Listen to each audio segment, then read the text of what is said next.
علی بھائی اگلا سوال ہے، قرآن حکیم میں سورۃ البقرہ میں بچے کے دودھ چھڑانے کی عمر 2 سال ذکر ہوتی ہے، جبکہ سورۃ الاحقاف میں 30 ماہ یعنی 2.5 سال کا ذکر موجود ہے۔ ان دونوں باتوں میں سے کس بات پر عمل کیا جائے گا؟ یہ میں نے پہلے بھی عرض کیا کہ قرآن حکیم میں جب بظاہر کوئی تضاد آتا ہے نا تو اس کو دقت نظر سے دیکھنے کی ضرورت ہے، وہ باتیں مختلف ہوتی ہیں۔ سورۃ البقرہ میں جو آیا نا وہ یہ ہے کہ ماں اپنے بچے کو دودھ پلائے مکمل 2 سال تک، تو ظاہر سے پتہ چل گیا کہ دودھ پلانے کی عمر 2 سال ہے، اس کے بعد نہیں پلانا۔ اور اگر رضاعت کا رشتہ یعنی دودھ کے ذریعے جو رشتہ ثابت ہوتا ہے وہ ہوگا تو انہی 2 سالوں کے اندر ہوگا۔ اور اس کو سپورٹیو حدیث ہے بخاری اور مسلم دونوں میں، نبی علیہ السلام نے فرمایا رضاعت کا رشتہ بھوک کی عمر تک کے لیے ہے، جب بچہ بھوک کی وجہ سے دودھ پیتا ہے، اور وہ وہی ہے جو قرآن کے اندر آئی ہے۔ امام ترمذی نے بھی یعنی اس حدیث کو باقاعدہ باب باندھ کے اس پہ ہیڈنگ بنائی ہے کہ قرآن کی روح سے یہ 2 سال بنتے ہیں، اور نیچے انہوں نے لکھا ہے کہ اس میں امت کی اکثریت کا اتفاق ہے اس معاملے کے اوپر۔ ظاہر ہے کہ واضح قرآن میں جب 2 سال آگے، بخاری مسلم دونوں میں حدیث ہے کہ جو رشتے نسب کی وجہ سے حرام ہوتے ہیں نا، خون کی وجہ سے، وہ رضاعت کی وجہ سے بھی حرام ہو جاتے ہیں۔ یعنی اگر کسی شخص نے کسی عورت کا دودھ پیا ہے تو اب وہ عورت اس کی حقیقی ماں کی طرح ہے، اس عورت کے جتنے بچے ہیں نا وہ اس کے بہن بھائی ہوں گے، لیکن صرف اسی بچے کے بہن بھائی ہوں گے جس نے دودھ پیا ہے۔ جس نے دودھ پیا اس کے جو اپنے بہن بھائی ہیں نا وہ ان کا رشتہ ان کے ساتھ ہو سکتا ہے، اس کا نہیں ہو سکتا۔ یہ لوگ اکثر پوچھ رہے ہوتے ہیں، میں نے کہا اس کے اوپر ویڈیوز کے ایک ریکارڈ کروا دیے حرمت والے رشتے کون سے، اور اس میں بھی صحیح مسلم میں حدیث ہے کہ 1 یا 2 دفعہ دودھ پینے سے رضاعت ثابت نہیں ہوتی، کم از کم 5 دفعہ دودھ پینے سے مختلف اوقات میں، 1-2 دفعہ تو غلطی سے بھی ہو سکتا ہے نا، تو اس نے شریعت نے اس میں، اور یہ اہل سنت اہل تشیع کے ہاں کامن ہے یہ چیز 5 دفعہ کی۔ البتہ حنفی یہ کہتے ہیں کہ جی 1 دفعہ بھی پی لیا تو حرمت ثابت ہو جائے گی، تو 1 دفعہ تو حساتی طور پہ بھی ہو سکتا ہے۔ یہ 5 والا قول صحیح مسلم کے اندر ہے سیدہ عائشہ کا، تو یہ 5 والی بات ہی جو ہے نا وہ درست ہے۔ دودھ چھڑانے کی عمر 2 سال قرآن سے ہوگی سورۃ البقرہ سے۔ اب یہ جو آیت مبارکہ ہے نا سورۃ الاحقاف میں، جہاں پہ اللہ تعالیٰ نے ماں باپ کی جو اولاد کے لیے قربانیاں ان کا ذکر کیا، اور اس میں خصوصاً ماں کا ذکر کیا کہ وہ کتنی تکلیف اٹھاتی ہے، اور اس میں اللہ تعالیٰ نے ذکر کیا کہ اس کا جو حمل ہے اور دودھ یہ 30 ماہ کی مدت ہے، تو 30 ماہ بنتے ہیں 2.5 سال، یعنی 2 سال اور آدھا سال۔ وہاں دودھ چھڑانے کی عمر نہیں ہے، اس میں ہے کہ اس کے حمل اور دودھ، حمل اور دودھ یہ ملا کے کتنے ہوئے 30 مہینے۔ تو 30 مہینے یعنی کم از کم پریگنینسی جو ہے نا 6 مہینے کی ہو جاتی ہے، یعنی بچہ اس میں پیدا ہو جاتا ہے، اور 2 سال وہ، ایک تو یہ ہو سکتا ہے۔ دوسرا یہ کہ یہ 30 مہینے راؤنڈ آف کر کے، کیونکہ قرآن میتھمیٹکس کی بک نہیں ہے، وہ لٹریچر کی کتاب ہے۔ یعنی اگر میں آپ کو کہوں گی ٹائم کیا ہوا ہے 6:40 ہوئے ہوں تو آپ 6:40 نہیں کہیں گے، آپ کہیں گے 6:45 ہو گئے، راؤنڈ آف کر دیں گے نا، اور 6:35 ہوئے ہوں تو آپ کہیں گے 6:30 ہوئے، راؤنڈ آف کریں گے نا، تو لٹریچر میں راؤنڈ آف کیا جاتا ہے۔ تو 33 مہینے ویسے ایگزیکٹ بنتے ہیں عموماً، جو ہے ویسے تو 6 مہینے کا بھی بچہ ہو جاتا ہے، لیکن 9 مہینے، تو 33 کو راؤنڈ آف کریں تو کیا بنتا ہے 30۔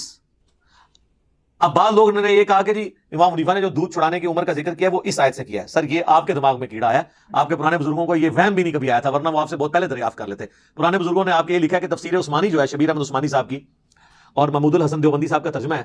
شبیر احمد عثمانی وہ ہیں جنہوں نے محمد علی جناح بانی پاکستان کا جنازہ پڑھایا، انہوں نے اس تفسیر میں یہ آیت جب آئی ہے نا کہ دودھ چھڑانا جو ہے وہ 2 سال میں، اس کی انہوں نے حاشیے میں لکھا ہے کہ قرآن میں تو آیا کہ 2 سال کی عمر ہے، لیکن امام حنیفہ کہتے ہیں 2.5 سال، ہو سکتا ہے ان کے پاس بھی کوئی دلیل ہو۔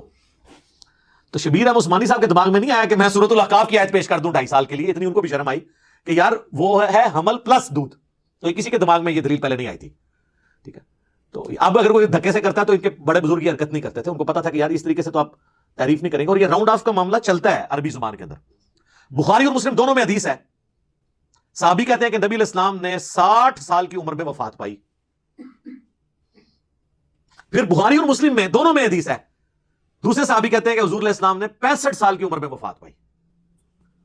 پھر تیسری حدیث ہے بخاری اور مسلم دونوں میں کہ نبی علیہ السلام نے 63 سال کی عمر میں وفات پائی، 63۔ تینوں حدیثیں متفقن علیہ ہیں بخاری اور مسلم کی، 65 ایئرس، 60 ایئرس اور 63 ایئرس۔ پھر امام بخاری نے اپنا قول لکھا ہے، وہ کہتے ہیں میرے نزدیک سب سے صحیح بات 63 ایئرس ہے۔ کیوں؟ اس لیے کہ ایکچولی 63 ایئرز ہی تھی، جس نے اسے راؤنڈ آف کیا نا اس طرف اس نے 60 کہہ دیا، موٹا سا کہہ کے 60، اور جس نے اس طرف راؤنڈ آف کیا وہ 70 تو نہیں، اس نے کہنا تھا 65 ہی کہنا تھا نا، تو یہ راؤنڈ آف ہوا کرتا تھا، ادھر راؤنڈ آف کر دے 63 کو 60 بنتا ہے، دوسری طرف کر دے تو 65، اور امام بخاری نے بقاعدہ اس کے اوپر کمنٹس کیے۔ تو یہ راؤنڈ آف والا جو معاملہ ہے نا یہ ہوا کرتا تھا پہلے بھی، عربی زبان میں اس طرح کی چیزیں چلتی ہیں، لہٰذا دودھ چھڑانے کی جو عمر ہے وہ ہے 2 سال۔ 2 سال کے بعد چھڑانا ضروری ہے۔ آپ دودھ اس کے بعد ماں کا نہ پلائیں، آپ نے ویسے کوئی اور دودھ پلانا ہے وہ پلائیں. اور دودھ 2 سال کی اس سے بڑی عمر کا بچہ اگر دودھ کسی عورت کا پی لے تو اس سے رضاعت ثابت نہیں ہوگی. 2.5 سال کا بچہ، 3 سال کا بچہ اگر کسی عورت کا دودھ پیتا ہے، یا کوئی 50-60 سال کا بچہ دودھ پی لیتا ہے، ہاں علماء عرب نے فتویٰ دیا تھا نا، جب ان کو کہا گیا کہ ہمارے جو ہے وہ، میرے پاس تو باقاعدہ عرب سے ایک بھائی ہے، وہ آئی ٹی کی فیلڈ سے تھے، وہ ڈرتے ڈرتے مجھ سے سوال کر رہے تھے کہ مطلب میں برا نہ مان جاؤں اس حوالے سے کہ بھی وہ کہتے ہیں نہیں، یہاں تو ہمارے آفس میں ایک فتویٰ چل رہا ہے کہ جہاں پہ غیر محرم مرد و عورت اکٹھے ایک جگہ جاب کرتے ہیں نا، تو پردے کا تو اہتمام مشکل ہے، تو اس میں یہ کریں کہ وہ وہاں پہ جو عورتیں جاب کر رہی ہیں نا، وہ کسی برتن میں دودھ نکال کے دے دیں اور وہاں جتنے مرد ہیں ان کو پلا دیں، وہ ان کے ساتھ رضاعت اسٹیبلش ہو جائے گی. پہلی تو بات ہے 5 دفعہ سے کام میں نہیں ہوگی، ٹھیک ہے، صحیح مسلم میں حدیث ہے. دوسری بات بخاری مسلم دونوں میں حدیث ہے کہ بھوک کی عمر تک ہے. اب وہ بھوک کی عمر تک تو نہیں ہے، وہ تو بڑے بڑے ہیں، بڑی عمر کی رضاعت تو ثابت نہیں ہوگی. ابن تیمیہ مانتا ہے کہ ہو جاتی ہے، وہ حدیثیں جو ہے وہ منسوخ ہیں، کیونکہ جب بھوک کی عمر والی حدیث آ گئی تو حدیث منسوخ ہوگی. تو وہ کہتا ہے ادھر باقاعدہ یعنی لوگ اس طرح کے رضاعت کے رشتے اسٹیبلش کرتے ہیں، اس طرح رضاعت کا رشتہ اسٹیبلش نہیں ہوگا. رضاعت کا رشتہ اسٹیبلش ہوگا بھوک کی عمر تک، اس کے بعد اگر آپ دودھ کسی کو پلاتے ہیں تو نہیں ہوگا. اور اس میں ویسے دیکھیں کتنی ایک آسانی بھی ہے. اکثر میں آپ کو ضمناً اس سے ریلیٹڈ ایک بات بتا دیتا ہوں. کئی لوگ ہیں وہ ہم سے پوچھ رہے ہوتے ہیں ہم نے اولاد نہیں ہے تو بچہ کسی رشتہ دار سے لے کے پالنا ہے. تو میں ان کو کہتا ہوں کہ آپ نے اگر بچی لی ہے تو ایسی بچی لیں جو وہ اس کا جو سرپرست ہے ہونے والا اس کی وہ محرم ہو. یعنی لڑکا اگر لے رہا ہے تو وہ اپنی بھانجی یا بھتیجی لے، تاکہ وہ جب بڑی ہو تو اس سے اس کا پردے والا معاملہ نہ ہو. اور اگر آپ لڑکا لے رہے ہیں تو وہ جو اس کی بیوی ہے نا اس کا محرم ہونا چاہیے، یعنی اس کا بھانجا یا بھتیجا ہو جائے، تاکہ جب بڑا ہو تو اس سے پردہ نہ اسے کرنا پڑے. لیکن بعض اوقات ایسی صورتحال ہوتی ہے کہ یہ چیز کرنا مشکل ہو جاتی ہے. پھر لوگ جا کے عیدی والوں سے جا کے لے آتے ہیں یا کسی اپنے ایسے جاننے والے سے لے لیتے ہیں، پھر بعد میں وہ ٹینشن ہوتا ہے. تو اس کا میں نے بتایا کہ آج کل تو بڑی آسانی ہے، ایسی ادویات اور ایسے ٹیکے اویلیبل ہیں میڈیکلی جو آپ اگر اس عورت کو لگا دیں تو پریگنینسی کے بغیر بھی دودھ اتر آتا ہے. اور پھر وہ دودھ اگر 5 دفعہ پلا دے اپنے اس لے پالک بچے کو تو وہ اس کی ماں بن جائے گی، اور اس کا وہ جو خامند ہے وہ اس کا رضائی باپ بن جائے گا. لیکن اس کا جو نام لکھوایا جائے گا نا باپ کا، وہ وہی لکھوایا جائے گا جو اس کا اوریجنل باپ ہے. کیونکہ بخاری اور مسلم دونوں میں حدیث ہے جس نے اپنے باپ کا نام بدل لیا اس پہ جنت حرام ہے. اور ایک اور حدیث ہے بخاری اور مسلم میں کہ نبی اسلام فرمایا کہ جو اپنے باپ کا نام بدل لے اس پہ اللہ کی لعنت، اللہ کے فرشتوں کی لعنت، تمام لعنت کرنے والوں کی لعنت. قیامت والے دن اللہ تعالیٰ نہ ایسے شخص کا فرض قبول کرے گا نہ نفل. یہ بہت بڑی چیز تھی، ایک بہت بڑا عیب ہے. تو لے پالک بچہ، اب لوگ اس سے اگلی بات کرتے ہیں کہ جی اگر وہ لے پالک بچہ ایسا ہے جس کے ماں باپ ہمیں پتہ ہی نہیں، پھر ہم کیا کریں؟ پھر بھی سر آپ اپنا نہیں لکھوائیں گے. وہ اللہ تعالیٰ نے سورۃ العذاب میں فرما دیا کہ ایسے پھر لوگ جو ہے نا جن کے ماں باپ کلیئر نہیں آپ کو، تو آپ کے دینی بھائی ہیں. یا آپ ایک سٹیپ آگے جائیں گے تو جس طرح آج کل این جی اوز ہیں تو وہ عیدی صاحب کے نام لکھوا دیتے ہیں. ان لوگوں کو پتا ہوتا ہے کہ عیدی صاحب کا نام لکھا ہے تو یہ بگوٹن ان کی اولاد نہیں ہے بلکہ سرپرست کے والے سے، کیونکہ پھر بعد میں مسئلے کھڑے ہو جاتے ہیں نا، پھر وراثت کے ایشوز آ جاتے ہیں. اور بعض اوقات ہم نے دیکھا ہے لے پالک بچے تو وہ لے لیتے ہیں، کچھ عرصے بعد ان کی اپنی اولاد بھی ہو جاتی ہے، پھر وہ لے پالک بچے سے فوراً ہی ان کا سلوک بدل جاتا ہے. کیسی ظالم ہے یار انسان چیز، ویسے ابھی تک آنکھوں کا تارا ہوتا ہے. تو اور پھر وہ جو ہے نا وہ ان کو یہ ہو جاتا ہے کہ ہم اس کے نام سب کچھ لگا دیں. یہ اس طرح کے معاملات. اور سر میں آپ کو بتاؤں کتنے گورے ہیں جو اپنی اولاد اس لیے نہیں ہونے دیتے کہ وہ لے پالک بچے پالتے ہیں کہ یار ان کا کوئی نہیں ہے. اتنا حوصلہ ان میں. اور یہ اوریجنل واقعات ہیں، میں آپ کو بتاؤں بندے کی آنکھوں میں آنسو آ جاتے ہیں کہ انہوں نے اپنی اولاد نہیں ہونے دی ہے صرف اس لیے کہ ہم لے پالک بچے پالیں گے کہ جن کا کوئی پرسانے حال نہیں. وہ جا کے کسی یتیم خانے سے بچے لے آتے ہیں کہ یار ہمیں بچے ہی چاہیے نا تو ان کو پالیں گے. اور ہمارے مسلمانوں کا کیا حال ہے، بلکہ یہاں تو اپنی سگی اولاد میں اختلافات شروع ہو جاتے ہیں ماں باپ کے مرنے کے بعد. پتہ نہیں کیا تربیت ہوئی ہوتی ہے، یہ دنیا کی محبت ایسی غالب آ جاتی ہے، کیسے معاملات ہو جاتے ہیں.